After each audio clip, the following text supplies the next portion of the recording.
আসসালামু আলাইকুম সবাইকে। কেমন আছেন আমার প্রিয় ভাই ও বোনেরা? আশা করি আল্লাহর রহমতে সবাই ভালো আছেন। আমিও আলহামদুলিল্লাহ আল্লাহর রহমতে এবং প্রিয় ভাই বোনেদের দোয়ায় অনেক ভালো আছি। তো আজকে আবারও আমি ফাতেহা আপনাদের মাঝে নতুন একটা ভিডিও নিয়ে চলে এলাম। তো আজকে আমি আপনাদের সাথে কিছু ইসলামিক বিষয় আলোচনা করব এবং আমার ঘরের রান্নার কাজ করব। তো আশা করি আমার প্রিয় ভাই বোন ভিডিওর প্রথম থেকে শেষ পর্যন্ত আমার সাথে থাকবেন। প্রিয় ভাই ও বোনেরা, আমরা সবাই রাসূল সাল্লাল্লাহু আলাইহি ওয়াসাল্লামকে ভালোবাসার দাবি করি, কিন্তু একটা প্রশ্ন, আমরা কি তার দেখানো পথে চলার চেষ্টা করি? আল্লাহ তাআলা আমাদের জন্য পৃথিবীর সর্বশ্রেষ্ঠ আদর্শ হিসেবে মুহাম্মদ সাল্লাল্লাহু আলাইহি ওয়াসাল্লাম ওনাকে পাঠাইছেন। তিনি শুধু নবী ছিলেন না, তিনি ছিলেন দয়ালু, সত্যবাদী, আমানতদার এবং সর্বোত্তম চরিত্রের অধিকারী। মক্কার মানুষ ইসলাম গ্রহণের আগেও তাকে আল আমিন অর্থাৎ বিশ্বস্ত ব্যক্তি বলে ডাকত। তো কারণ তিনি কখনো মিথ্যে বলতেন না, সব সময় সত্যের ওপর অটল থাকতেন। রাসূল সাল্লাল্লাহু আলাইহি ওয়াসাল্লাম তিনি কখনো নিজের জন্য প্রতিশোধ নিতেন না। যারা তাকে কষ্ট দিছে তিনি অনেককেই ক্ষমা করে দিছে। এতে আমরা শিখি, ক্ষমা করা দুর্বলতার পরিচয় নয়, বরং মহান চরিত্রের পরিচয়। তিনি গরিব, এতিম, অসহায় প্রতিবেশীদের প্রতি দয়া করতে শিখিয়েছেন। তিনি বলেছেন, সেই ব্যক্তি পূর্ণ মুমিন নয় যে নিজে পেট ভরে খায় এবং তার প্রতিবেশী ক্ষুধার্ত থাকে। তিনি আমাদের নামাজ, সততা, ধৈর্য, বিনয় এবং সুন্দর আচরণের শিক্ষা দিয়েছেন। তার জীবন ছিল কুরআনের বাস্তব উদাহরণ।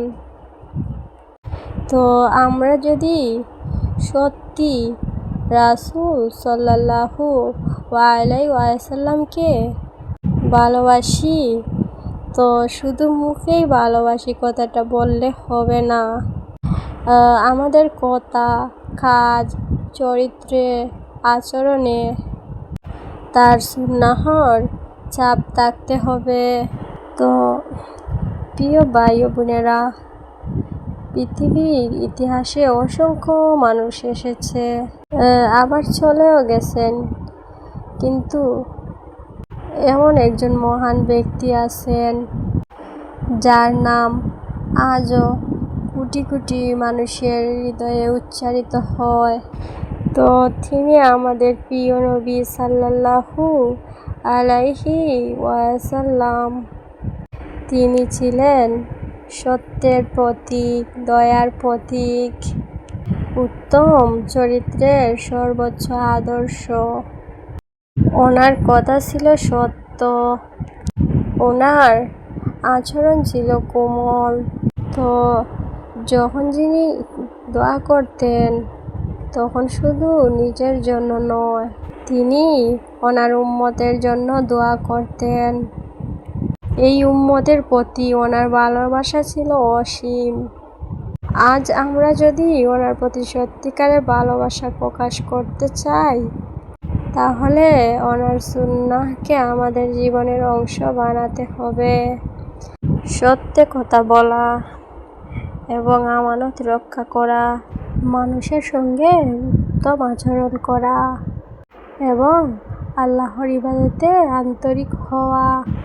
মনে রাখবেন, রাসূল সাল্লাল্লাহু আলাইহি ওয়াসাল্লামকে ভালোবাসা শুধু অনুভূতির বিষয় নয়, তার শিক্ষা অনুযায়ী জীবন গড়ে তোলাই ভালোবাসার সবচেয়ে সুন্দর প্রকাশ। আসুন আমরা বেশি বেশি দুরূদ পাঠ করি এবং আল্লাহর কাছে দোয়া করি তিনি যেন আমাদের রাসূলুল্লাহ সাল্লাল্লাহু আলাইহি ওয়াসাল্লাম এর আদর্শ অনুসরণ করার তৌফিক দান করুন। ওনার জীবনের প্রতিটি শিক্ষা আমাদের জন্য আলো, সেই আলোর পথে যেন শেষ নিঃশ্বাস পর্যন্ত চলতে পারি। আমিন। তো প্রিয় ভাই ও বোনেরা, আজকের ভিডিও এখানে শেষ করতে চাই। তো প্রথম থেকে শেষ পর্যন্ত এখনও আমার সাথে যারা আছেন তাদেরকে অসংখ্য ধন্যবাদ। তো সবাই আশা করি ভালো থাকবেন, সুস্থ থাকবেন, আপনারা আমার জন্য মন থেকে দোয়া করবেন। তো আজকের জন্য আল্লাহ হাফিজ, আসসালামু আলাইকুম, ধন্যবাদ।